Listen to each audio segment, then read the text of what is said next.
Hello students, हमारे channel SS education में आप सभी का स्वागत है। आज हम लोग पढ़ेंगे भूगोल बुक, क्लास 10th की बुक है, एनसीईआरटी बुक है। आज अध्याय 1 हम लोग शुरू करेंगे, जिस अध्याय का नाम है संसाधन एवं विकास। तो चलिए देखते हैं पहले संसाधन कहते किसे हैं। पर्यावरण में उपलब्ध प्रत्येक वस्तु जो हमारी जरूरतों को पूरा करने के लिए प्रयोग किया जाता है उसे संसाधन कहते हैं। जैसे मान लीजिए, कहने का इसका अर्थ है कि संसाधन वैसे वस्तुओं को कहा जाता है जो पर्यावरण में उपलब्ध हो, हमारे वातावरण में उपलब्ध हो, और उन वस्तुओं का अपनी आवश्यकताओं के लिए जब प्रयोग करते हैं और उन वस्तुओं से जब हमारी आवश्यकता पूर्ति होती है तब हम उसे संसाधन कहते हैं। जैसे देख सकते हैं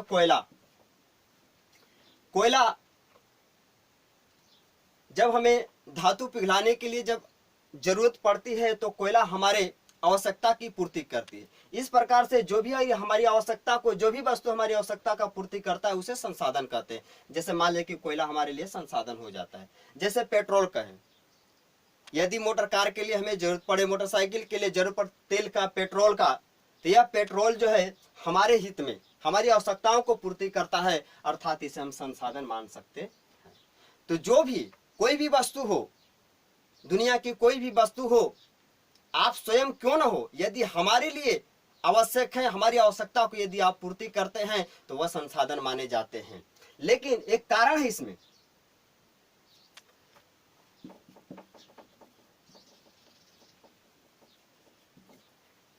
संसाधन का प्रयोग तभी माना जा सकता है जब हम किसी टेक्नोलॉजी के माध्यम से उनका प्रयोग कर सके। जैसे उदाहरण के तौर पर अगर देखा जाए तो जमीन के अंदर यदि तेल है, खनिज है, कोयला है, पेट्रोल है, यदि जमीन के अंदर है, यदि किसी टेक्नोलॉजी के माध्यम से जब इस तेल को जमीन के अंदर से जब तक निकाला नहीं जाता है और निकाल करके जब तक हमारी आवश्यकताओं की पूर्ति नहीं करता है तब तक तेल को हम संसाधन नहीं मान सकते हैं, कोयले को संसाधन हम नहीं मान सकते हैं, पेट्रोल को संसाधन नहीं मान सकते हैं।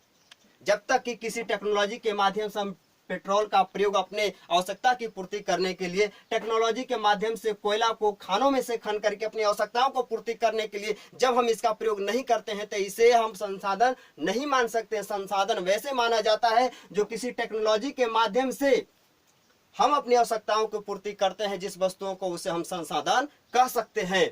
तो इस प्रकार से हम कह सकते हैं कि जो टेक्नोलॉजी के माध्यम से प्राप्त जो वस्तुएं होती है और मैं अपनी आवश्यकता को पूर्ति करने के लिए उसका प्रयोग करते हैं, वैसे वस्तुओं को हम संसाधन मान सकते हैं। हमारे भूगोल के प्रसिद्ध व्यक्ति जिम मैरन थे। जिम मैरन यह भूगोलविद माने जाते थे। इन्होंने कहा था कि संसाधन होते नहीं बल्कि बनते हैं। तो सच कहा कि संसाधन होते नहीं बल्कि बनते हैं। संसाधन होने के बावजूद भी यदि उसका टेक्नोलॉजी से प्रयोग हम नहीं करते हैं तो वह हमारे लिए संसाधन नहीं माना जाता है। उसी को देखते हुए जिम मैरन ने कहा था कि संसाधन होते नहीं बल्कि बनते हैं। तो चलिए देखते हैं संसाधन का वर्गीकरण। संसाधन का वर्गीकरण 4 तरीके से होता है। पहला, उत्पत्ति के आधार पर। दूसरा है उपयुक्तता के आधार पर। तीसरा है स्वामित्व के आधार पर। वही चौथा और अंतिम है विकास की स्थिति के आधार पर। चलिए तो देखते हैं उत्पत्ति के आधार पर संसाधनों का वर्गीकरण के अंतर्गत कौन कौन से संसाधन आते हैं। तो उत्पत्ति के आधार पर अगर बात करें तो 2 तरीके के संसाधन आते हैं। एक जैव संसाधन, नंबर 2 अजैव संसाधन।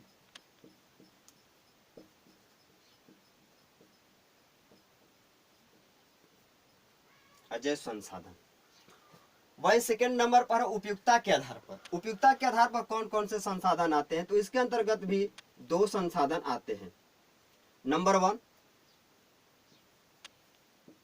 नवीकरणीय।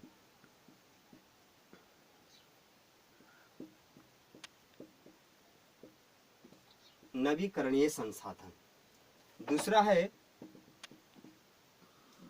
अनवीकरणीय अनवीकरणीय संसाधन, अनवीकरणीय संसाधन। वहीं तीसरा है स्वामित्व के आधार पर संसाधन,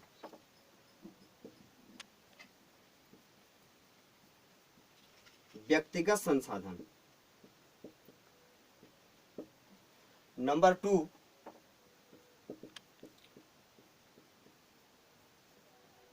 सामुदायिक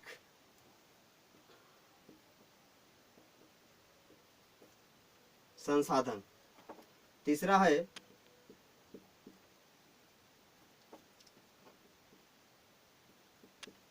राष्ट्रीय संसाधन।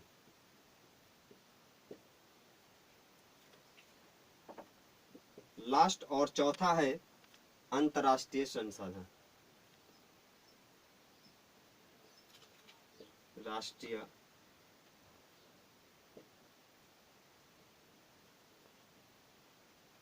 अंतर्राष्ट्रीय संसाधन।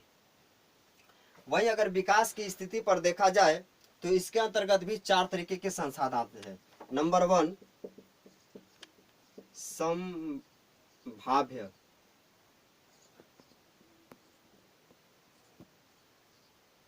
संभाव्य संसाधन।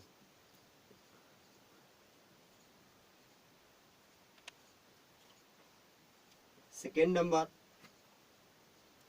विकसित संसाधन।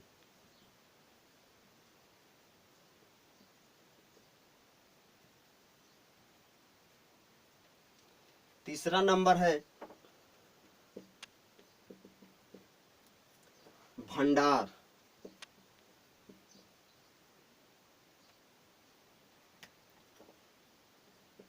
और लास्ट चौथा है संचित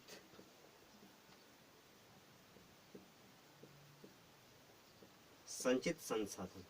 तो आप देख सकते हैं कि संसाधनों का जो हम लोग क्लासिफिकेशन किए हैं, जो वर्गीकरण किए हैं, तो 4 तरीके से हम लोग वर्गीकरण कर सकते हैं। उत्पत्ति के आधार पर, उपयोगिता के आधार पर, स्वामित्व के आधार पर और विकास की स्थिति के आधार पर।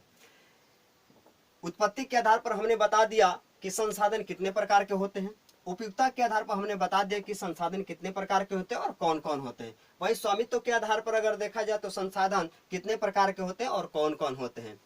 विकास की स्थिति पर देखा जाए तो संसाधन कितने प्रकार के होते हैं और कौन कौन होते हैं, हमने इन सारी चीजों को व्याख्यान कर सकते हैं।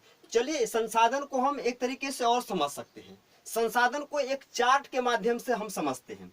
तो चलिए हम एक चार्ट के माध्यम से संसाधन को समझते हैं कि संसाधन को चार्ट के माध्यम से किस प्रकार से समझा जा सकता है, उस समझ सकते हैं संसाधन को। चलिए तो हम लोग एक चार्ट के माध्यम से संसाधन का वर्गीकरण देख लेते हैं। हमने डिवाइड करके भी संसाधन का वर्गीकरण देख लिया, अब चार्ट के माध्यम से संसाधन को देख सकते हैं। तो आप देख सकते हैं कि संसाधन को चार्ट के माध्यम से 2 भागों में हमने विभाजित कर दिया है। नंबर 1 है प्राकृतिक संसाधन, नंबर 2 है मानवीय संसाधन।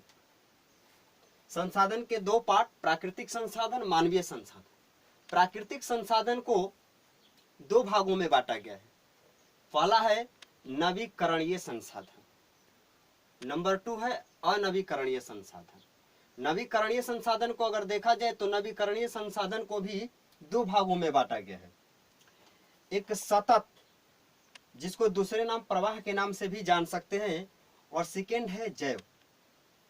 सतत या प्रवाह की अगर बात करें तो इसमें जैसे कहें कि पवन या जल को सतत या प्रवाह के रूप में एग्जाम्पल के तौर पर रख सकते हैं। वही दूसरा है जैव, यह नवीकरण संसाधन के ही पार्ट 2 है। जैव को 2 भागों में बांटा गया है। एक तो प्राकृतिक संसाधन होता है और दूसरा होता है वन्य जीव संसाधन। वही प्राकृतिक संसाधन के जो दूसरा भाग है अनवीकरणीय संसाधन, इस अनवीकरणीय संसाधन को भी 2 भागों में बांटा गया है। पहला नंबर है पुनः चक्रीय, जैसे धातु, पुनः चक्रीय के अंतर्गत धातु को रख सकते हैं। दूसरा है अचक्रीय, जिसके अंतर्गत जीवाश्म होते हैं। जीवाश्म को तो आप जान ही सकते हैं कि जो बहुत लंबे समय तक जमीनों के अंदर जो रहते हैं, तो इसकी जिक्र हम पूर्ण करेंगे, पहले देख लेते हैं इसके वर्गीकरण के बारे में। वही है दूसरा जो है संसाधन का मानवीय संसाधन। मानवीय संसाधन की दो भाग होते हैं। पहला है संरचनाएं एवं संस्थाएं, इसके अंतर्गत संरचनाएं एवं संस्थाओं को रखा जाता है। वहीं दूसरा जो भाग है मात्रा एवं गुणवत्ता। तो इस प्रकार से हम संसाधन को पॉइंट टू पॉइंट हमने वर्गीकरण कर दिया, और उसके साथ साथ हम लोग एक चार्ट के माध्यम से भी देख लिए कि संसाधन को किस प्रकार से वर्गीकरण किया गया है। तो आज हम लोग क्लास 10 के अध्याय 1 के संसाधन का वर्गीकरण तक पढ़ेंगे। उसके बाद नेक्स्ट वीडियो में हम लोग संसाधन के वर्गीकरण के हर पार्ट का बारी बारी से जिक्र करेंगे। तो चलिए हम यहीं तक अपने क्लास को समाप्त करते हैं। उसके बाद आपको नेक्स्ट वीडियो में सारे वर्गीकरण को पढ़ाया जाएगा। तो दोस्तों, यदि यह हमारा वीडियो अगर अच्छा लगे तो कमेंट, शेयर, सब्सक्राइब करना न भूलें। सब्सक्राइब करने से आपको फायदा रहेगा कि जो भी मैं वीडियो अपलोड करूंगा वह नोटिफिकेशन सबसे पहले आपके पास पहुंच जाएगा। तो चलिए इसके बाद हम क्लास को समाप्त करते हैं।